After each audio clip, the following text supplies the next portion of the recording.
Alkitab murni, kisah penciptaan dunia Adam dan para nabi hingga ke penggenapan nubuatan di tanah Israel. Yesus Kristus dilahirkan sebagai penebus semua manusia yang berdosa. Ia disalibkan dan bangkit pada hari ketiga, naik ke surga dan akan datang kembali. Itu ajaran Alkitab murni.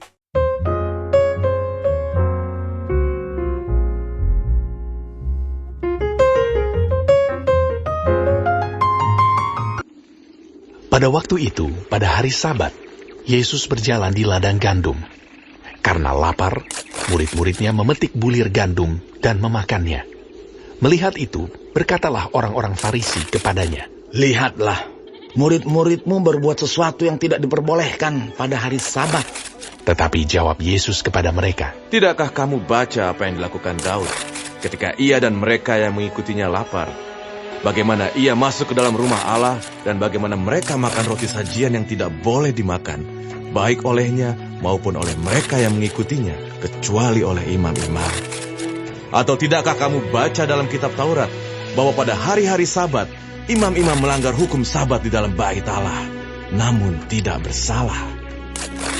Aku berkata kepadamu, di sini ada yang melebihi bait Allah.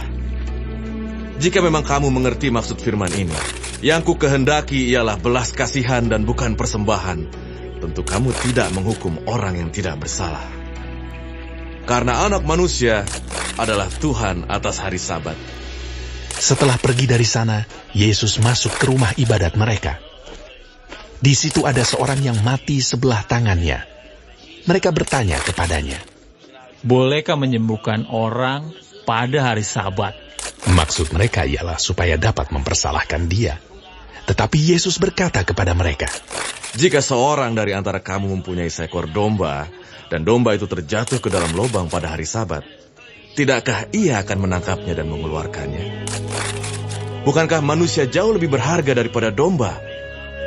Karena itu, boleh berbuat baik pada hari Sabat. Lalu kata Yesus kepada orang itu, "Ulurkanlah tanganmu." Dan ia mengulurkannya, maka pulihlah tangannya itu, dan menjadi sehat seperti tangannya yang lain. Lalu keluarlah orang-orang Farisi itu, dan bersekongkol untuk membunuh dia. Tetapi Yesus mengetahui maksud mereka, lalu menyingkir dari sana. Banyak orang mengikuti Yesus, dan ia menyembuhkan mereka, semuanya. Ia dengan keras melarang mereka memberitahukan siapa dia, supaya genaplah firman yang disampaikan oleh Nabi Yesaya. "Lihatlah, itu hambaku yang kupilih, yang kukasihi, yang kepadanya jiwaku berkenan. Aku akan menaruh rohku ke atasnya, dan ia akan memaklumkan hukum kepada bangsa-bangsa.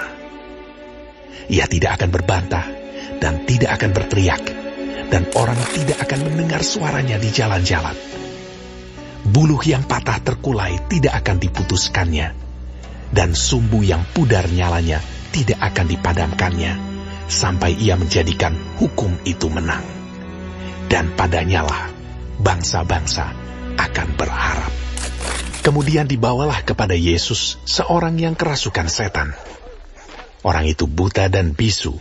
Lalu Yesus menyembuhkannya, sehingga si bisu itu berkata-kata dan melihat. Maka takjublah sekalian orang banyak itu, katanya, "Ia agaknya anak Daud." Tetapi ketika orang Farisi mendengarnya, mereka berkata, "Dengan Beelzebul penghulu setan, ia mengusir setan." Tetapi Yesus mengetahui pikiran mereka, lalu berkata kepada mereka, Setiap kerajaan yang terpecah-pecah pasti binasa, dan setiap kota atau rumah tangga yang terpecah-pecah tidak dapat bertahan. Demikianlah juga kalau iblis mengusir iblis. Ia pun terbagi-bagi dan melawan dirinya sendiri. Bagaimanakah kerajaannya dapat bertahan? Jadi jika aku mengusir setan dengan kuasa Beelzebul, dengan kuasa siapakah pengikut-pengikutmu mengusirnya? Sebab itu merekalah yang akan menjadi hakimu. Tetapi jika aku mengusir setan dengan kuasa Roh Allah, maka sesungguhnya kerajaan Allah sudah datang kepadamu. Atau bagaimanakah orang dapat memasuki rumah seorang yang kuat dan merampas harta bendanya apabila tidak diikatnya dahulu orang kuat itu? Sesudah diikatnya, barulah dapat ia merampok rumah itu. Siapa tidak bersama aku, ia melawan aku. Dan siapa tidak mengumpulkan bersama aku, ia mencerai-beraikan. Sebab itu aku berkata kepadamu, segala dosa dan hujat manusia akan diampuni, tetapi hujat terhadap Roh Kudus tidak akan diampuni. Apabila seorang mengucapkan sesuatu menentang Anak Manusia, ia akan diampuni. Tetapi jika ia menentang Roh Kudus, ia tidak akan diampuni.